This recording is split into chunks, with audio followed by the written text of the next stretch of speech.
غزوہ تبوک ایک ایسی جنگ تھی جس کے اندر حضور نبی کریم صلی اللہ تعالیٰ علیہ وآلہ وسلم نے اس بات پر زور دیا کہ تمام لوگوں نے اس کے اندر شرکت ضرور اختیار کرنی ہے۔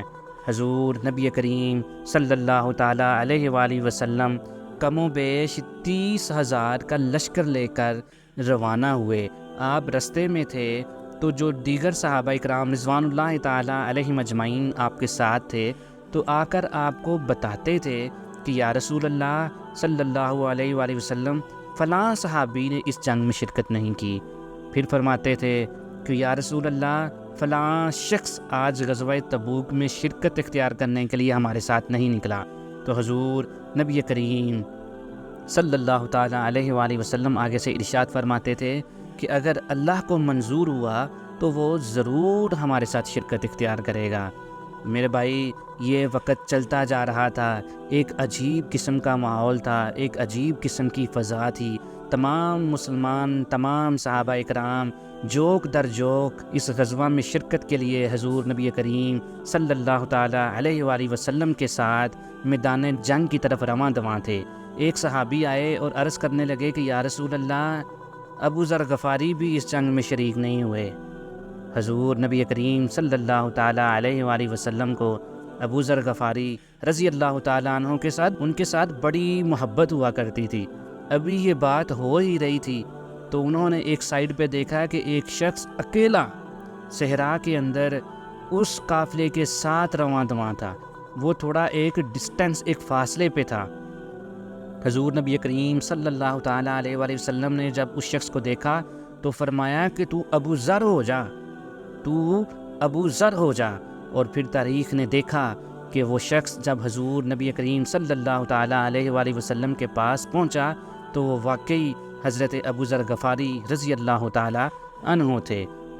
حضرت ابو ذر غفاری رضی اللہ تعالیٰ عنہ کے پاس آنے سے پہلے حضور نبی کریم صلی اللہ تعالیٰ علیہ وآلہ وسلم نے صحابہ سے ارشاد فرمایا کہ اے میرے صحابہ، ابو ذر غفاری کی طرف دیکھو، وہ اکیلا جا رہا ہے، وہ اکیلا ہی رہے گا، اکیلا ہی اس دنیا سے جائے گا اور اکیلا ہی اٹھایا جائے گا۔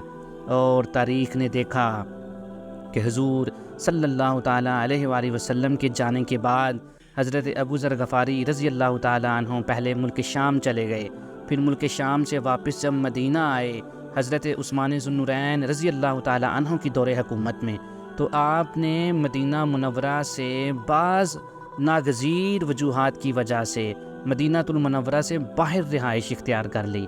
آپ اپنی اہلیہ کے ساتھ وہاں رہا کرتے تھے۔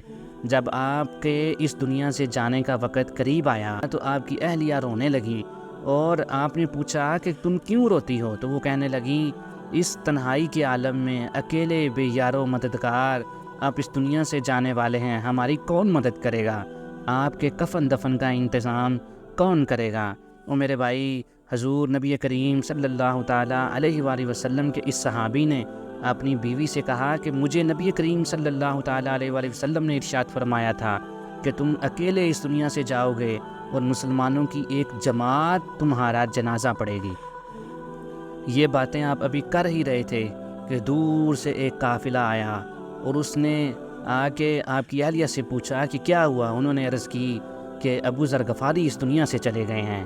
میرے بھائی، وہ صحابہ جو حضرت ابو ذر غفاری رضی اللہ تعالیٰ عنہ کو جانتے تھے، انہوں نے فوراً ان کے کفن دفن کا انتظام کیا اور آپ کا جنازہ ایک بڑے ہی بزرگ صحابی حضرت عبداللہ بن مسعود رضی اللہ تعالیٰ عنہ نے آپ کا جنازہ پڑھایا۔ اس طریقے سے حضور صلی اللہ تعالیٰ علیہ وآلہ وسلم کی وہ پیشین گوئی پوری ہو گئی۔ حضرت ابو ذر غفاری رضی اللہ تعالیٰ عنہ فرمایا کرتے تھے کہ آپ لوگ اپنے پاس سونا اور مال و دولت اکٹھی نہ کرو، تو دیگر صحابہ ان سے کہا کرتے تھے کہ اے ابو ذر، اگر ہم اپنے مال و دولت کے اوپر زکوٰۃ ادا کرتے رہیں تو پھر ہمارے لیے یہ مال و دولت اکٹھا کرنا برا نہیں۔